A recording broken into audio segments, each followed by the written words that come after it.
In case you've been living under a rock or something, you may have missed the memo on Rick and Morty's co-creator being booted off it. Justin Roiland was charged with an alleged incident of domestic violence from 2020. What does this mean for the show? And what exactly is the police case against him? It's a great cause. We hope that you guys donate, and if you don't win, hey, whatever, it's $10. What is that, a cup of coffee at Starbucks? Yeah, open your heart, you animal. According to NBC News, the co-creator of Rick and Morty appeared in court for a pretrial hearing on January 12th. But they couldn't do anything about it. But in our case, they're just cool, and they let us poke fun, and they don't care. It's great. They know that we love them and that it's all just us having fun.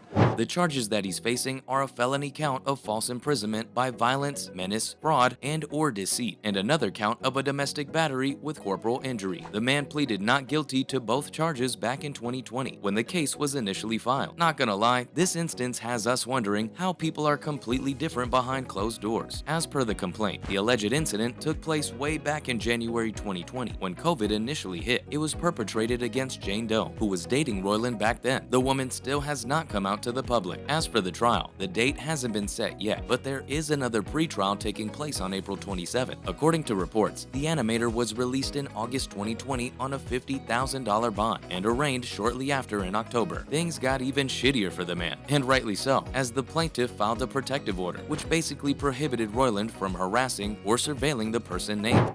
Bag? Oh my God, Grandpa Rick, it's like not my job where your bag is. I just unhinged my jaw like a python. Not only that, but he's also not allowed to be within 100 feet of said person. Damn. Honestly, because someone doesn't know how to put his collar on, and one of me is stuck trying to help him. Don't blame this on me. You're the one that couldn't fix a latch. What are you talking about? It's not broken, Morty. I fixed it. Just put it on. It won't close. It's broken. Fine, bring it here. We're wondering what kind of stuff he pulls exactly. The protective order lasts until this year, in October. With something like that, of course, his work is facing the music too. Rick and Morty is the most popular work Roiland has done, apart from co-creating the show with Dan Harmon. He also voiced the protagonists, Morty Smith and Rick Sanchez. This year will mark the decade-long anniversary of the show. Well, if it survives to see that day. Its 6th season premiered last year and ended in December. Apart from Rick and Morty, Roiland has also co-created the animated series Solar Opposites on Hulu and even voiced one of its main characters. Some of his other work includes appearances in Gravity Falls, Community, Adventure Time, and Robot Chicken. The most recent project he had been working on was with his company, Squanch Games. They released the game High on Life in December last year. With so much work going on in Roiland's life, we wonder what it could mean for the future of Rick and Morty. So Rick and Morty is undoubtedly one of the sassiest, snarkiest, and funniest shows on TV right now. Hold it, don't move. Stay back. This watch turns people into snakes. Stand down. Everybody, stand down. I'm the leader of these people, and I'm unarmed. The comedy always hits the spot, and more often than not, I do find myself relating to at least one character in each episode. Yes, my life is cartoonish and full of existential angst, and what about it? Anyway, getting back on track. Despite the huge success that Rick and Morty has seen, Roiland's legal troubles will surely take a toll on it, apart from what the co-creator of the show has done. If we're looking at numbers, the viewership has declined significantly. Season 4 averaged about 1.52 million viewers per episode, and Season 6, despite being brilliant, only pulled in 0.57.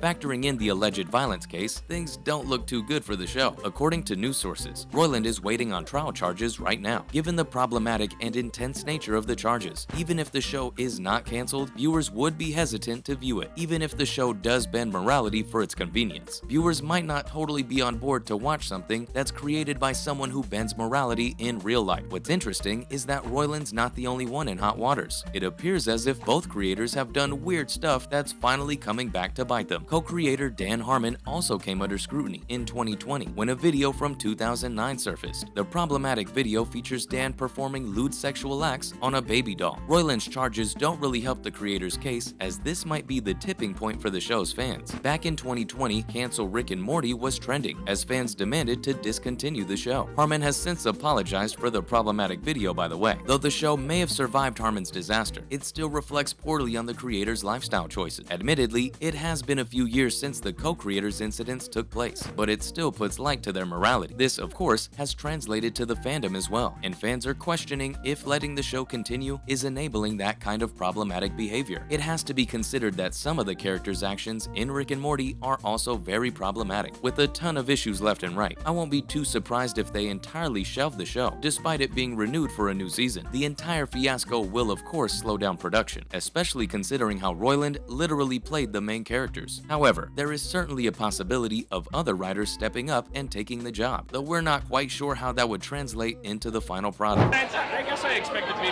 a cult. Yeah, that's what yes. I mean, I always expect. I was like, yeah, you can get 500 people to be into anything that you do. We were aiming for higher, but you know, it's a good enough to sell. This begs the question: could the show survive a complete overhaul? You gotta come on.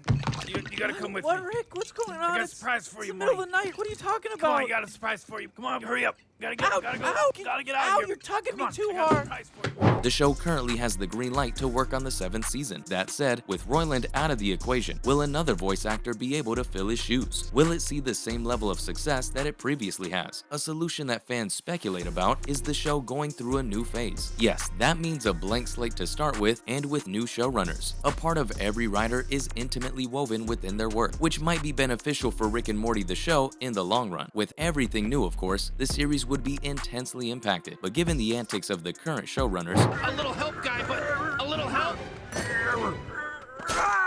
Okay, have a pen. Go. 7-7. Duh. You're alive! Rick! Morty, take this. You're gonna need it later. would that be a terrible thing? And now I'm only getting 40. Oh, no, we're gonna do all 70. Yeah. Don't worry. Yeah. That was a joke. That was a bad joke you did. They're drawing it. Yeah, they're drawing it. They're drawing it.